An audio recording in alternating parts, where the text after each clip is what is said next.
அரசாங்க தகவல் திணைக்களத்தின் பணிப்பாளர் நாயகம் நேற்றிரவு நியூஸ் ஃபர்ஸ்டின் செய்தியொன்றை சவாலுக்கு உட்படுத்தி வெளியிட்ட அறிக்கை தொடர்பில் விசாரணைகளை மேற்கொள்வதாக ஊடகம் மற்றும் பாராளுமன்ற மறுசீரமைப்பு அமைச்சின் செயலாளர் சட்டத்தரணி நிமல் போபகே தெரிவித்துள்ளார். அந்த அறிக்கை குறித்து அமைச்சின் செயலாளர் என்ற வகையில் தான் அறிந்திருக்கவில்லை என அவர் குறிப்பிட்டுள்ளார்.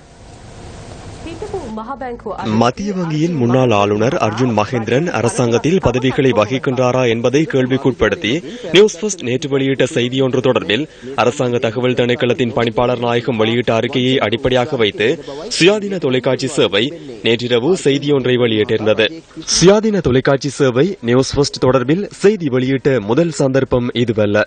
கடந்த ஆட்சி காலத்தில் சுயாதீன தொலைக்காட்சி சேவை நியூஸ் ஃபர்ஸ்ட் தொடர்பில் பொய்யான மற்றும் அடிப்படையற்ற விடயங்கள் பிரசாரம் செய்த பல சந்தர்ப்பங்களை காண முடிந்தது. நியூஸ் ஃபர்ஸ்டை மாத்திரமல்லாது கடந்த ஜனாதிபதி தேர்தலில் தற்போதைய ஜனாதிபதி மைத்ரிபால சிறிசேனவை இலக்கு வைத்து பல்வேறு பொய் பிரசாரங்களை சுயாதீன தொலைக்காட்சி சேவை மேற்கொண்டது.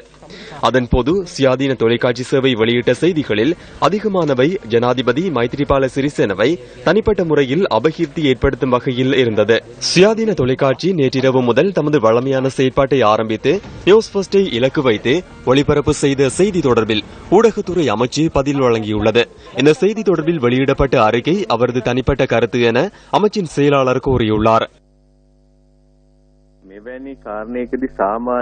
சாதாரணமாக இவ்வாறான விடயங்களை அமைச்சின் செயலாளர் அறிந்திருக்க வேண்டும். அதன் பின்னரே அறிக்கைகளை வெளியிட வேண்டும். எனினும் அது குறித்து எனக்கு எதுவும் அறிவிக்கப்படவில்லை. அது அதனை வெளியிட்ட நபரின் தனிப்பட்ட கருத்தை தவிர ஊடக அமைச்சின் உத்தியோகபூர்வ நிலைப்பாடு அல்ல.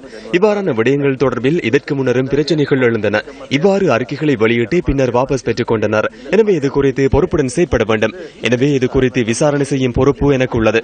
இதனால் நீங்கள் அசௌகரியங்களை எதிர்நோக்கி இருந்தால் அதற்காக நான் கவலை அடைகின்றேன். ஊடக அமைச்சின் செயலாளர் என்ற வகையில் ஊடக நிறுவனங்கள் தொடர்பில் எனக்கு பாரிய பொறுப்புகள் உள்ளன. அடிப்படையற்ற இவ்வாறான அறிக்கைகளை வெளியிட்டால் அது குறித்து நடவடிக்கை எடுக்க வேண்டும். எனவே எதிர்காலத்தில் இதனை ஆராய்ந்து நடவடிக்கை எடுப்பேன் என்பதை உறுதியளிக்கின்றேன்.